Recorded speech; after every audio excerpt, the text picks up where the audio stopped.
télévision. Tout de suite, magazine.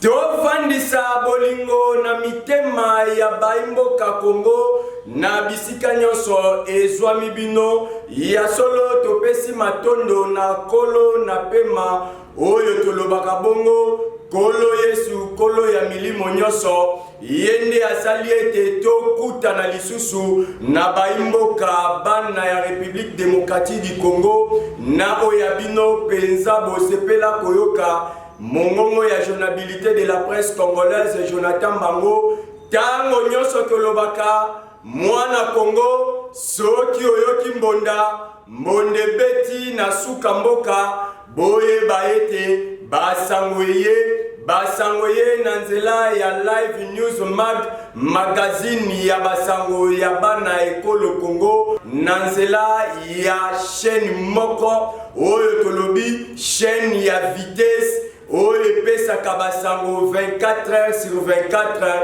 Congo 24 télévision, la boutique de la RD à travers le monde.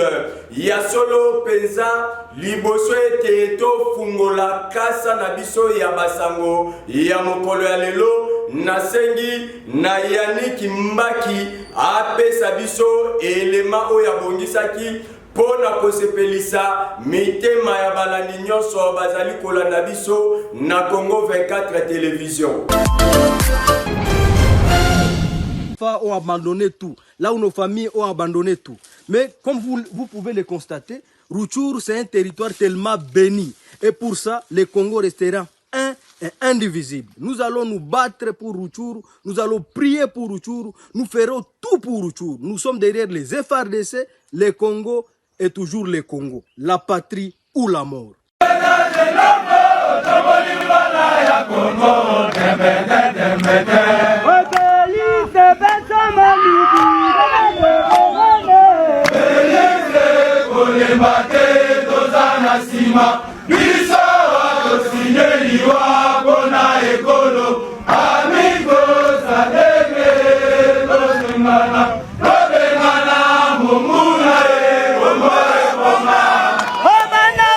Chers compatriotes, le moment est arrivé pour que l'éveil de l'Afrique puisse démarrer.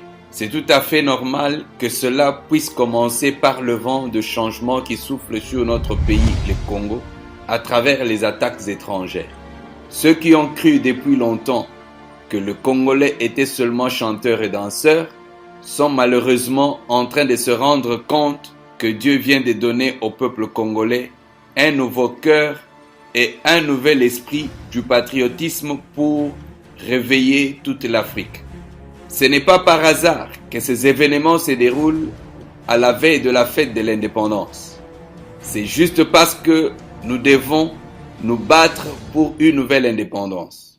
Les ennemis des Congolais avaient déjà tracé le chemin pour la déstabilisation du Congo, mais ils ont oublié que Dieu avait déjà prévu des armes secrètes pour confondre leurs mauvais plans. Nous avons déjà fêté les 100 ans du ministère de Papa Simon Kimbangu, qui sert de poteau indicateur de temps pour le développement du Congo et de l'Afrique. Chers compatriotes congolais, chrétiens, musulmans, kimbanguistes, souvenez-vous que c'est par la mobilisation de tout le peuple que nous avions réussi à empêcher le changement de la constitution pour le 3e mandat. La prière seule ne suffit pas, car malgré que Dieu avait donné la terre promise aux enfants d'Israël, ils devraient se battre pour la posséder. Malgré la manifestation de la puissance de Dieu en Égypte, il a fallu les décrets du Pharaon pour que les enfants d'Israël sortent de l'Égypte. C'est maintenant le moment que nous devons quitter nos bâtiments des églises et des mosquées pour envahir le palais du peuple et réclamer que les accords signés avec tous les groupes armés soient annulés. Car nous, peuple, nous voulons nous battre pour l'indépendance de notre pays. Les attaques de M23 se justifient toujours par les accords signés dans le passé. Ce sont ces accords qui nous ont imposé des étrangers au sommet de l'État. Le M23 est devenu comme un démon en continuelle réclamation.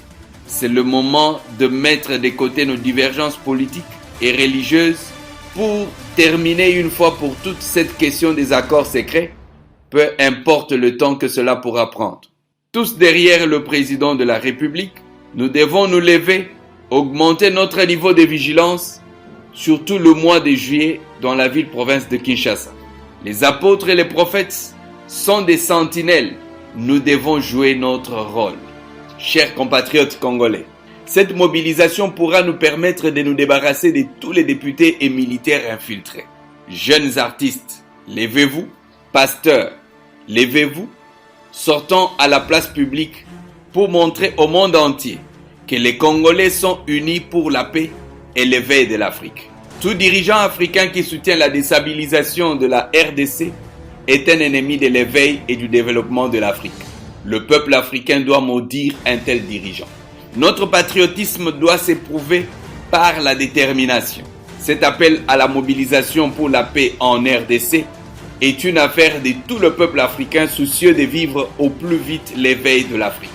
Vive le peuple congolais, vive le peuple africain, vive l'éveil de l'Afrique, que l'Éternel des armées nous bénisse.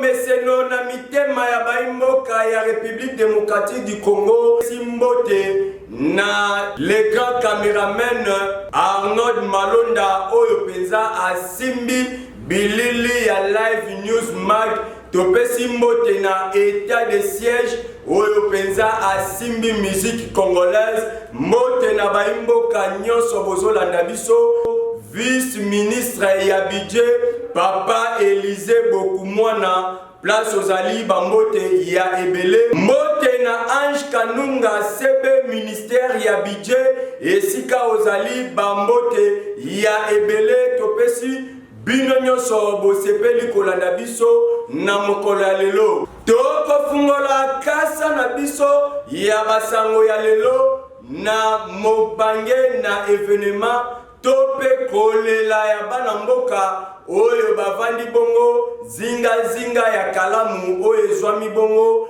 na kapela tope na route oyo ezomata 12e mairie na Mombele na commune ya Limete babetisi mbonda ba oyo bakambaka mboka batalela bango likambo oyo ezwami pembeni na bango oyo ezali bongo cause ya kolela na bango ya kalamu oyo tolanda reportage na caméra ya Arnold Malonda.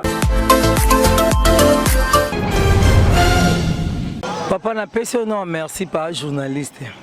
Mamba pon o to sito lembi na loba mingi na leka na ba chaîne longyo na gouvernement so ba yebe longyo ba oyeba. Kalamu o ngana se plaindre combien de fois pas mamba musala kalamu. Kalamu ba célèbre son nom mabe. Tanenge za boucher. Ba mai tozola na ba mai tola mukana ba mai. To seki na gouvernement a lukela biso solution avant mboule banda. Batinde la biso tracteur air kirage zo sala na limité na ba 7e mairie na ba 12e ah bazo komate. To sali bango nini. Toza na Mombele entre à Kapela ya prince à 12e. Toza na Mombele na pont ya Kalamu oyo. Pembe na boulangerie à Ipaki. Bazo kipe biso te to lobi to lembi na lukutu mbule bandi ta Kalamu ndengeza. Boso mbule bandi toza na bana. Ba mai na lupango ba salite ba ba corona. Bongo o ba infection eza na kati ya mayo ba monte ba ebika corona to ba salite o eza a. Si malade mumba tozo vivre na kati ya mai yango. Mboule betite me salite Kalamu tondi boucher salite au saralante matiti boti na Kalamu mabele boti ma elekaka te ma ete zongela na balupango sikozo la mboule ko balanta ozandeni nelanga tozana nubwebo na mbula tozandeni donc tosali pena président de la République amona Mombele amona commune Limete asunga biso bati na tracteur osela biso musala siko poto sito lembi makasi papa na asuna likambo bote pona sina lobati na lemba. Bon, précisément, tout à Mombele, na avenue Sankuru, direction entre Kapela, Lumumba, Oya Boulevard, Place Kini Marché. L'important c'est que le baquet, saleté penza awa, eza vraiment ya makas. Au comme on a jeune mususu, abimi, aza propre nini, mais biso toujours vanda na ba condition moko où eza bena clarté. Il faut soki bakonzamboka bayoka souci abatu bayoka souci kende biso tozaleli tozovanda bozomona bilili bino na télé. Bon, par rapport à la canalisation ya pont au basala ngo eza un pont eza awa na avenue Sankourou entre Bateke Sankourou Potopoto pont eza na katikati bakonze bayebi yango pembeni ya boulangerie ya Puma. Donc eza vraiment tozo vivre on dirait bano baza abandonné. Donc baluki la biso solution les graves problèmes. Ah ba canaliser les biso ka kalamu c'est simple ba timbole la biso après ba canaliser ba tieli biso eza pena kalamu o eza respectable et non eza kalamu moko on dirait to vivre on dirait na jungle tunde nini non eza propreté biso batu Mombele to bimisa Félix a comme président grâce à Mombele ayo kapé souci ya Mombele ngo soka zo landa bilili ayo kapé souci ya Mombele wana pena na contacté na akoma na Mombele Chantiningo bilako na contacté akoma ka Mombele te na ebité so na vie na ya sa betata tour na Mombele mona Mombele ebimise le président oyo azo ye akomi gouverneur lelo potala désordre salité ba mir banda kwa batu ezobuka na trouble. Donc toujours vivre on dirait toza batu moko na délige Mombele eza penzama be makasi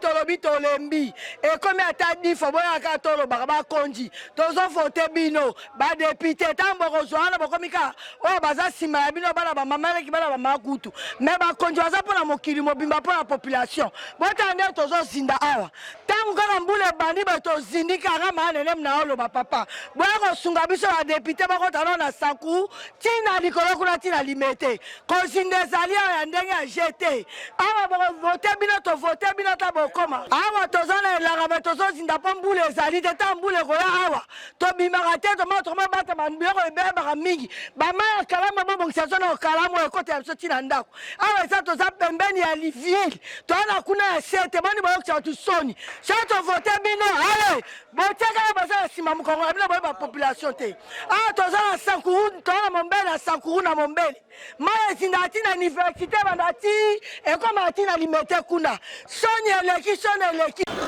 Bon, normalement makambu ya kalamu oyo eza makambu ya gouvernement azwango vraiment en charge parce que soki toza boye eza a condition ya ba pont na biso oyo zomona wana pont eza tellement na se pont oyo eza na Lumumba oyo eza tellement na se yango zomona ke ma ezo boucher salité ezo lekate donc ma ezo couler te basala ngo sous forme ya pont oyo bauti ko inaugurer awa na Bongolo awa wana nde tokozala à l'aise par rapport ya ni parce que biso to souffrir biso batoza peme na kalamu toza ka bien te donc sombule bandi ozomona pena ke non donc mai ezo mata donc awa tout tala kaka omona ta façon ya nini ya kalamu ndenge kalamu bouchaka donc mai ezo sikilete donc gouvernement a la biso solution par rapport à wana solution eza nini ba bongisela biso ba ranger ba carnivore oyo donc ba longola salité ba tia pena ngo pena na arrangement ya bien batimola donc batimola comme appelle en profondeur après ba canaliser en normal après c'est tout voilà nde toza bien.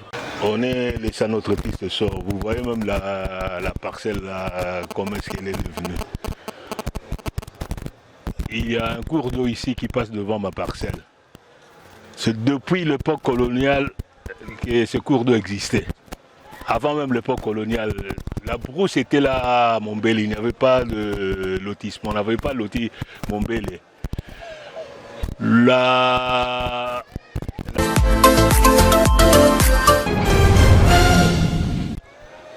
Ils ont construit les collecteurs pour déverser les eaux usées, les eaux de pluie de Yolo vers ici quand Mombele était encore brousse. L'eau s'est déversée dans ce cours d'eau. Depuis 61 que Mombele est habité, ils n'ont pas songé à canaliser ces cours d'eau qui est devant ma parcelle ici. Et à chaque à chaque saison de pluie, nous sommes victimes, nous sommes sinistrés. L'eau entre partout, on est vraiment... on ne sait pas vraiment... comment vraiment les capés qu'ils ont conduit, les autres doivent se jeter sur le cours d'eau qui est devant ma parcelle. Mais ils ne songent pas venir curer. C'est en 2011 qu'ils étaient venus pour la première fois curer ici. Mais depuis là, ils ne viennent pas. Le lit du cours d'eau a monté. Et maintenant, nos parcelles sont victimes de cette situation.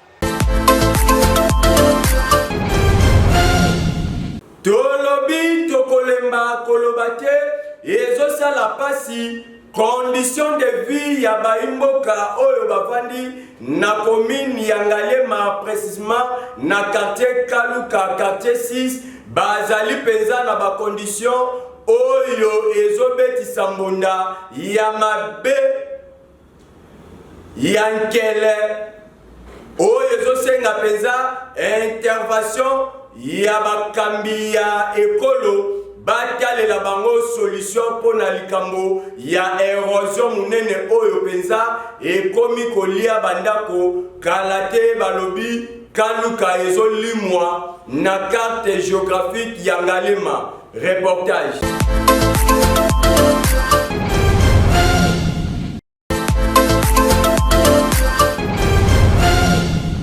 Kaluka quartier 6. Awa bana baza na kati ya boye. Bayebi ata swa mutuka te banda babotama. Ka ndenge mwama expliquaki ke bamela ta ma ya pompe te. Tofandaki awa boye mikolo tofandi toyoki o président ya bino ya mboka ya pena na mabela Kaluka. Kaluka ngo wana wapi? Wana bama zada ma mpepe wa bandal kuna. Bazoka mpepe ya bakitambo mpanjwana. Siko biso awa koto. Baza école malamu te surtout quartier 6 ezata na classe te. Ata école moko terrain bale. Ezala te mino mona de vraiment bakena ko beta bale na terrain ya cimetière na place oyo. Baba tomba buka na kawana bani. Merci papa na ndengo lobi na yoki yo. Seki tozana ba difficulté nini? Tindenge na yeboy. Na witi ko luka mai. Mai na witi ko luka wapi? Na quartier D. Côté ya quartier 1. Biso difficulté tozana ngo awa eza ya mai, eza ya courant. Courant oyo biso tozana ngo awa. Totelela ngo ka TV. En tout cas na ndimite nde tolambela kango. Tolambela kango te. Pe bana na biso bazana terrain te bisika ko sakana eza te. Pe mabulu oyo ekoyi kozala na ba ville boyeti. Ezopesa biso susi mingi. Bana mususu omona dindi kuna mususu awuto buka nawo. Pona nini kokene ko luka mai. Tala mai tozomela. Mai eza ya kitoko te. De toza souffrance mingi awa na quartier 6. Surtout quartier 6, quartier 6. Kosenga bati la biso courant bien, bati la bana na biso pe terrain, bati la biso pe mai. En tout cas libulu oyo eza histoire lelo te. Kasavu buka ndem tatika libulu oyo te. Libulu oyo zaki tango mobutu azalaki yango nde ebandaki ne bandeli.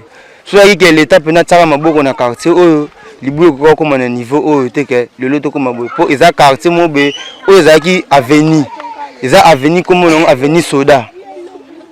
Mituka eleka na babala oyo bozomona oyo baba oyo so lelo koma terrasse boy ezaka po ba négligence yango nde lelo to koma lelo na niveau oyo. En tout cas côté pour la makambo etali oyo lobi terrain côté ba joueur biso moyen ba bimana ezala raté parce que toi na terrain te.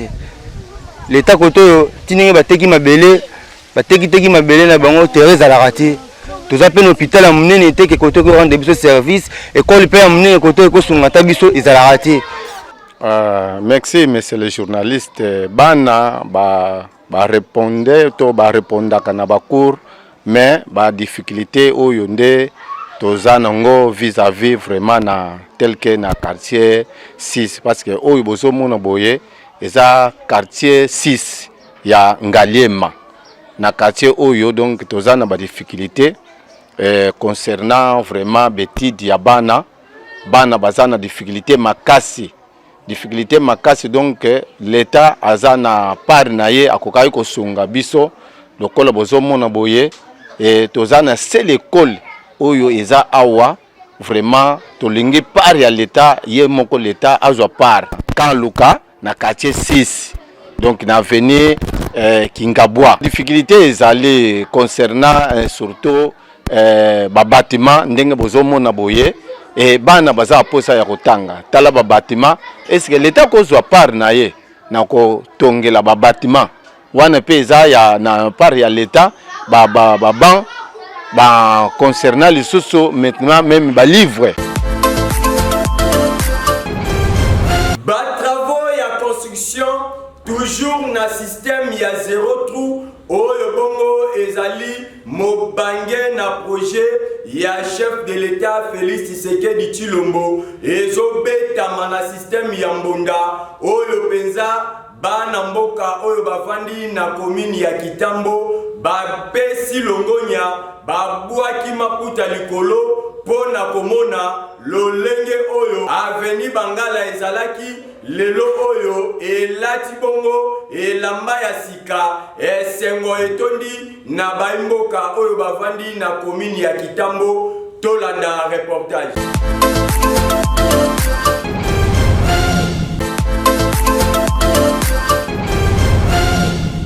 Toza na avenir pour Moutou na commune ya Kitambo. Bon, ba remerciement eza pour la chef de l'État. Merci vraiment, tu apprécies par rapport à Moussala Nde Salami. Mais auto comprendre était embouteillage et outé là na ndenge nini. Baluka na ko conclure na nous makambo na nous basisa nini makambo ya embouteillage pour et ça la bien pour tous comprendre était chaque fois ndeti hier ezaki o monaki mambo salamaki awa liboso avant basala nzela oyo en tout cas ezaki nzela moya kokoso même kotambola ezaki donc mais sikoyo nzela eza polele embouteillage eyo salama nazo comprendre te et ça bien sûr à partir de cette ekosalama pourquoi pour nzela afongoli pe c'est pas ça embouteillage ezo salama ezokanga ba tout temps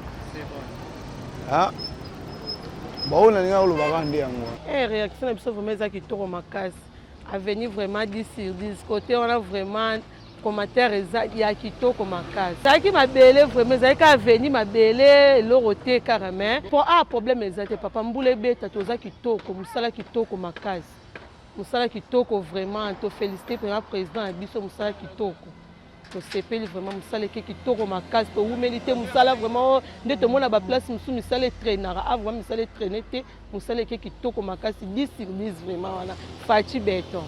En tout cas, il y a un changement à venir pendant ndenge ezalaki liboso d'autre part il y a vraiment impraticable omona bakamine koleka soki embouteillage eli kuna ekokota wa tellement bakamine ekokota nde mpe zelo mabele kobuka na mabulu mai mais ezalaki mpenza digne te bon ti basali makadam vraiment nous sommes satisfaits epesi mpe valeur et tout consort vraiment il y a un grand changement vraiment message na koki kopesa mpona chef de l'état nde oza koloba eyali devoir na bango ya kosala mosala oyo parce que net ya venu il fallait salama des années et salamaka te balaka biso salamaka te ça fait salami mais nous ne voulons pas que ça se limite ici il faut qu'il y ait aussi d'autre part net na ba venir ba commune mususu ba Kasavubu ba Lingwala bani ba konsa pe ba makadam comme ça tozala sous na ba difficulté tozalité mais pour la chef de l'état en tout cas net yé atsaki loboko na ye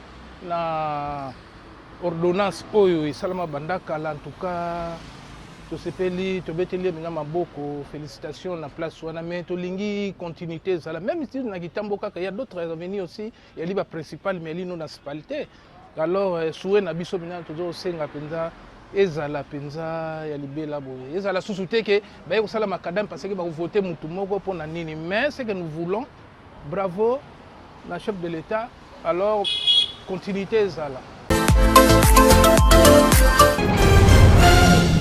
Ya solo eza ya koinda eza blagite toujours na renfort ya FARDC mobange na recrutement oyo bongo ezo salema bana mboka ya ekolo démocratique du Congo balobi biso nyonso derrière la FARDC, derrière le FARDC tokotika te ekolo na biso Congo e kabwana basalaki mama na recrutement avec impact pe na système ya mbunda. Reportage. Merci beaucoup. Na pesi bino chance. Bokende kubundela mbuka na bino. Bozala ba soda bien déterminé. Bozala na discipline na morale na kati na bino. Toyokani? Bozi. Monto abengi biso te, tokei pe kobundela monto te, mais tokei kobondela Congo na biso, ekolo na biso, population na biso. Toyokani? Oui. Na banzi ke na soki wana. Merci beaucoup.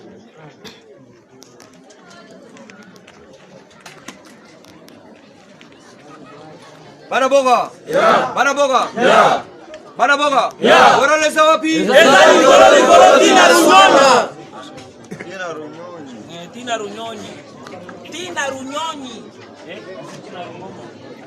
Bana boga. Yeah. Maboko etoka nano. Toza.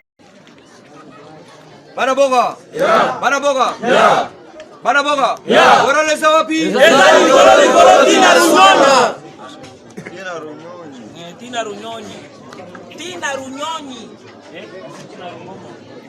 Bana boga. Yeah. Maboko etoka nano. Toza.